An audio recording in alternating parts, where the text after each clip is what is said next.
Everyone, so today I walk up at around 5:20। वैसे मैं पहले ही उठ गई थी बट रिकॉर्ड थोड़ा लेट कर पाई। उसके बाद मैंने स्टार्ट किया था सबसे पहले अपना बायोलॉजी का रिवीजन। मैं मोस्टली सुबह बायोलॉजी रिवाइज़ करती हूँ और उसका रिवीजन करती हूँ।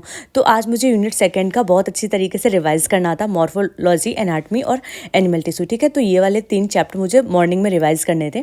देखते आज ये कंप्लीट हो पाता है या नहीं। फिर उसके बाद ना मेरा डेस्क पे जाने का बिल्कुल भी मन नहीं कर रहा था क्योंकि इतनी ज़्यादा सर्दी थी। ऊपर से मैंने सोचा कि हाँ यहीं पर रिवाइज़ कर लेते। तो फिर उसके बाद मैंने रिवाइज़ किया, चले गए थे लाइब्रेरी। ठीक है, लेकिन लाइब्रेरी जाने से पहले हम लोग गए थे एक खस्ते वगैरह खाने के लिए। फिर उसके बाद मेरे को सामने दिखा था ये फ्लावर का जगह जहाँ पे ये फ्लावर्स वगैरह मिल रहे थे। तो फिर मैंने अपने भाई से बोला मेरे को भी दिला दे। ठीक है, सो वीडियो स्टार्ट करने से पहले आपको बता देते ना, वीडियो में ना 2 पार्ट होने वाले हैं। फर्स्ट पार्ट में तो हम आपको लाइब्रेरी का पूरा अच्छे से रूटीन दिखाएंगे कि मैंने क्या क्या कंप्लीट किया, और फिर उसके बाद हम आपको दिखाएंगे कि जो AITS PW का दिया है मैंने 3 वाला, उसमें मेरा कितना स्कोर रहा है और इम्प्रूव मार्क्स हुए या नहीं। ठीक है, तो 10:11 के समथिंग मैं लाइब्रेरी में आ गई थी। उसके बाद मैंने अपना अच्छे से टू डू लिस्ट बनाया, जो भी आज मुझे कंप्लीट करना था वो सारा नोट डाउन कर लिया बहुत अच्छी तरीके से, क्योंकि अगर पूरा प्लान करते ना दिन का तो फिर पता रहता है कि हमें ये करना है। ठीक, तो आज मुझे डाइवर्सिटी करना था, सोल्यूशन करना था, केमिकल काइनेटिक्स करना था।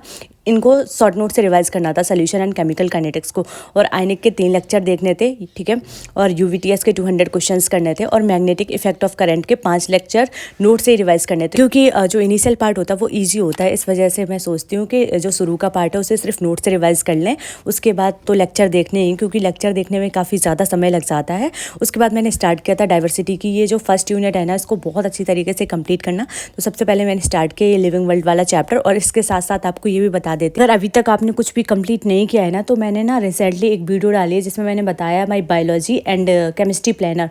उसमें मैंने बहुत अच्छी तरीके से समझाया किस तरीके से करना है, क्या करना है। एक आप रफली आइडिया ले सकते हो और वो वीडियो देख सकते हो, जिससे क्या हो कि आपको पता चल जाए कि क्या क्या करना है। क्योंकि अभी ऐसा फेस आ चुका है हमारा कि बहुत ज़्यादा डिमोटिवेशन होगा और बहुत ज़्यादा मन करेगा बस पढ़ते रहो, पूरा दिन पता नहीं चलेगा कि हम क्या कर रहे हैं। इस वजह से ना आप अपना एक अच्छा सा प्लानर बना लो, कम से कम 2-3 महीने का लगातार, मतलब इतना अच्छे से कर लो कि 23 फेब तक अच्छे से सिलेबस अच्छे से रिवाइज करना है सारा।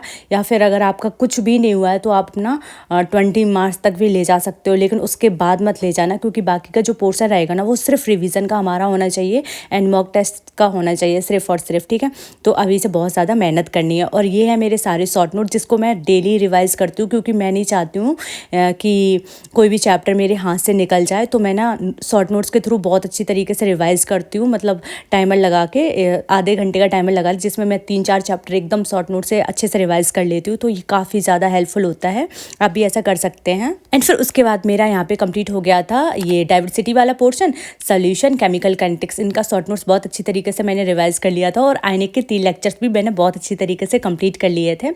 और फिर उसके बाद यहाँ पे हमने दिया था UVTS 200 क्वेश्चन देने थे, बट फिर मैंने सोचा ऐसा करते magnetic effect of current complete कर लेते हैं, फिर उसके बाद UVTS दे देंगे, क्योंकि फिजिक्स अच्छे से कंप्लीट करने के बाद अच्छा लगता है, फिर मन करता है कि चलो बायोलॉजी सॉल्व कर लेते। तो यहाँ पे मैंने लिख के अच्छी तरीके से रिवाइज कर लिया था। मैं ऐसा करती हूँ, जो लिखने वाला पोर्शन होता है उसे लिख के रिवाइज करती हूँ, जो पढ़ने वाला होता है उसे सिर्फ पढ़ के दिया था UVTS के 200 क्वेश्चन सॉल्व करना। ठीक है, तो यहाँ पे मैंने आपको दिखाया तो नहीं है करते हुए सॉल्व, क्योंकि काफ़ी ज़्यादा लॉन्ग वीडियो हो जाती, इस वजह से मैंने सिर्फ आपको ये दिखा दिया इसका सिलेबस क्या था। इसमें 200 क्वेश्चन थे। ठीक है, अगर आप मेरा टेलीग्राम चैनल ज्वाइन करेंगे ना तो मैं उसको मतलब आपको भी पेपर सेंड कर दूँगी, जो कि आपके लिए हेल्पफुल रहेगा। तो लिंक डिस्क्रिप्शन में है, तो जाके आप चेक कर सकते हो। ठीक है, टेलीग्राम चैनल। और फिर उसके बाद मैंने ये सारे क्वेश्चन सॉल्व कर लिए। तो इनिशियल पार्ट में तो बहुत ज़्यादा क्वेश्चन रॉन्ग हुए, फिर मेरे को लगा पता नहीं क्या हो गया है, फिर बाद में जब देखा तो क्वेश्चन मेरे काफ़ी ज़्यादा सॉल्व हो गए थे। चलो एक बार अब इस पे टिक लगा देते हैं क्या क्या हो गया। हमारे सारे पोर्शन कंप्लीट हो गए, UVTS के 200 क्वेश्चन भी हो गए, मैग्नेटिक इफेक्ट ऑफ करंट हो गया। अब मैं देने जा रही हूँ AITS 3। ठीक है, जिसमें सिलेबस आप लोग देख लो, फिजिक्स का ये रहा, केमिस्ट्री का ये रहा, बॉटनी का ये रहा, जूलॉजी का ये रहा। ठीक है, और आपको ये भी बता देते, देखो मैं ऑफलाइन AITS देती हूँ, बट मेरे पास टाइम होता है और सिलेबस भी अप्रॉक्सीमेटली सेम रहता है, बट हाँ थोड़ा सा इधर उधर था। बट फिर भी मैंने कहा कि नहीं, मैंने अभी तक PW के सारे AITS दिए, तो मैं ये वाला भी दे देते हैं। ठीक है, तो सबसे पहले मैंने बायोलॉजी, केमिस्ट्री और फिजिक्स सबको लिख लिया बहुत अच्छी तरीके से, सो दैट मेरे को आसानी रहे। फिर उसके बाद मैंने सबसे पहले बायोलॉजी का स्टार्ट किया था, क्वेश्चन पेपर सॉल्व करना। यहाँ पे मेरे सारी चीज़ें अच्छे से कंप्लीट हो गई है, और आपको एक चीज़ देख के बहुत ज़्यादा हैरानी होने वाली है, क्योंकि मेरी बायो वीक थी। आपको तो पता ही है कि मेरे मार्क्स जो हैं वो 300 से ज़्यादा हो ही नहीं रहे थे। फिर उसके बाद मैंने बायो पे ज़्यादा फोकस किया। आप लोगों को तो पता ही है कि मैं डेली ही बायोलॉजी को अच्छी तरीके से कंप्लीट करती हूँ, ठीक है। तो यहाँ पे ना बायोलॉजी में एक क्वेश्चन भी रॉन्ग नहीं हुआ मेरा, सारे के सारे जो हैं सही गए हैं, ठीक है। और फर्स्ट टाइम मेरा ऐसा हो रहा है कि बायोलॉजी में मेरे 360 मार्क्स आए हुए हैं। और आपने देखा होगा कि मेरे आज तक कभी भी नहीं आया बायोलॉजी में, ठीक है। तो ये देख के मुझे खुद भी बहुत ज़्यादा खुशी हो रही थी कि हाँ चलो मैंने बायोलॉजी इम्प्रूव कर ली है। उसके बाद केमिस्ट्री वाला पोर्शन आते हैं, तो केमिस्ट्री में बहुत सारी चीज़ें जो मेरी कंप्लीट नहीं हुई थी, इस वजह से इसमें मार्क्स कम हो गए हैं।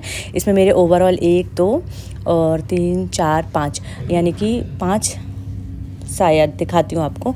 इनकरेक्ट यहाँ पे कितने थे मेरे, इसमें थे मेरे इनकरेक्ट 2, अनअटेम्प्ट 2 थे, ठीक है। तो देखा जाए तो 45 में से 4 माइनस कर देंगे तो हमारा 41 आएगा।